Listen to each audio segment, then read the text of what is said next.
Berhenti telan ubat tahan sakit kalau korang tak nak buah pinggang rosak. Ni aku share cara pulihkan balik saraf yang kebas, mencucuk dan tegang tu dalam masa 14 hari je. Serius, benda ni bukan magic tapi memang berkesan.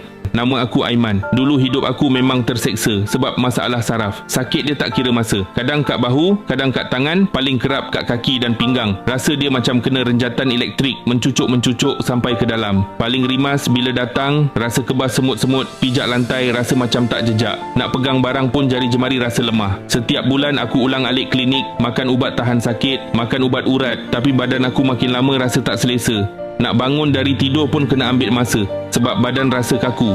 Nak buat aktiviti harian, nak solat, semua jadi terbatas sebab urat-urat ni rasa tegang sangat. Doktor dah pesan, kalau biar melarat, saraf ni boleh jadi makin lemah dan mungkin perlukan rawatan yang lebih mahal dan rumit macam fisioterapi. Malam-malam aku selalu termenung. Aku risau kalau sakit ni makin teruk, macam mana aku nak kerja, macam mana aku nak jaga keluarga kalau nak bergerak pun payah. Aku nekat cari ikhtiar lain yang lebih semula jadi dan tak membebankan badan. Syukur sangat aku terjumpa penawar yang sangat berkesan iaitu kapsul seketika. Apa yang buat aku yakin produk ni menggunakan bahan-bahan semula jadi yang hebat dalam perubatan saraf seperti damar merah, getah kemenyan India dan daun pegaga. Ia diformulasikan khas untuk mengurangkan sakit pinggang ke punggung, menghilangkan kerap tarik mengkarung, merawat sakit urat belikat serta membantu legakan saraf sentap sampai kebas dan lenguh. Paling penting, kapsul ni selamat kerana mempunyai ujian makmal yang sah di bawah pengelasan produk makanan. Mula-mula aku cuba 1 botol dulu. Aku ikut saranan, ambil 1 biji pagi dan 1 biji malam. Masuk minggu pertama, aku dah rasa beza. Badan rasa lebih ringan, rasa mencucuk tu dah mula berkurang. Masuk minggu kedua,